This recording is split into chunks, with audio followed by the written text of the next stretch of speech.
The city looks like a concrete jungle with more buildings than green. However, much anticipated guests are returning to the city. Urban beekeepers bring the bees back to the city. Let's find out about their sweet story. This small park in the heart of the concrete jungle offers a quiet retreat from city life.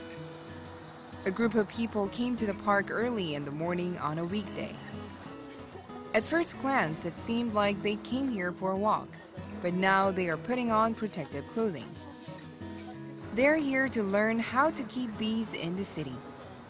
Run by a borough office in Seoul, this beekeeping class has had some 400 students since its establishment in 2014. The class runs twice a year, once in the first half and again in the second half of the year, and it is always full. I've always been concerned about food safety and was unhappy about the watery honey that I recently purchased.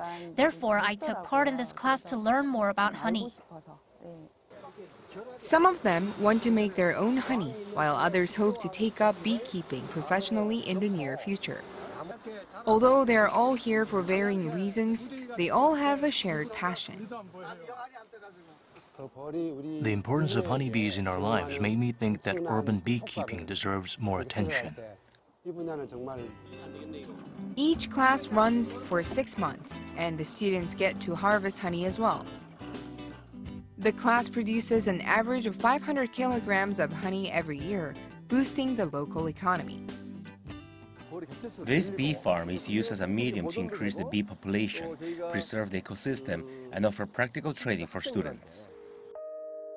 Due to the rapid urbanization and industrialization that took place in the city, flowers, trees, and forest land were decimated, pushing honeybees to the brink of extinction. The problem is all sorts of fruit and vegetables are pollinated by honeybees, therefore the extinction of bees could mean the end of humanity.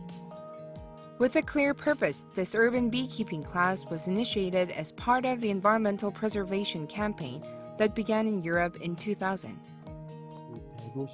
We hope to prove that cities can also be home to wild bees and that we can make cities more ecologically friendly with bees.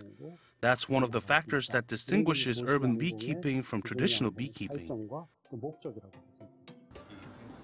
Haebangchon is one of the oldest neighborhoods in central Seoul, with some urban beekeepers on the rooftop.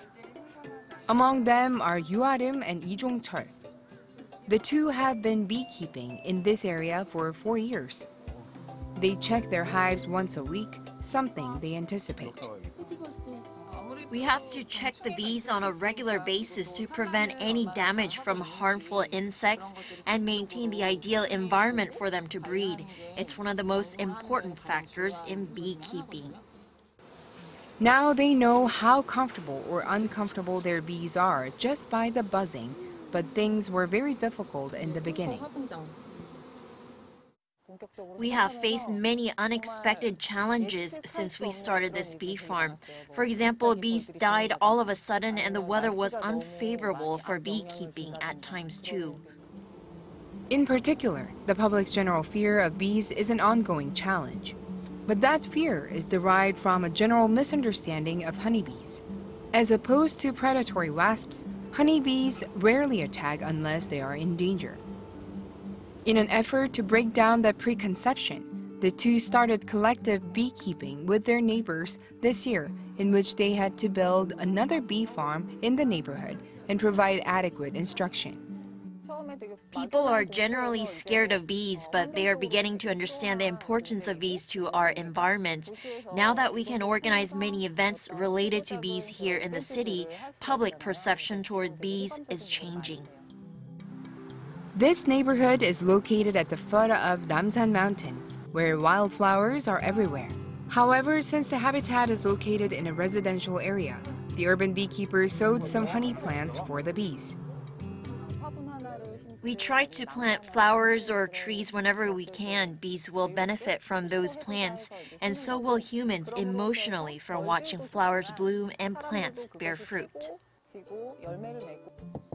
Creating a good environment for bees is the first and most important step to creating a good environment for humans.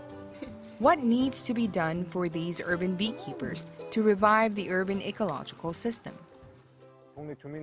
I hope to build more bee farms in places like schools so that we can keep bees close to the public, especially children.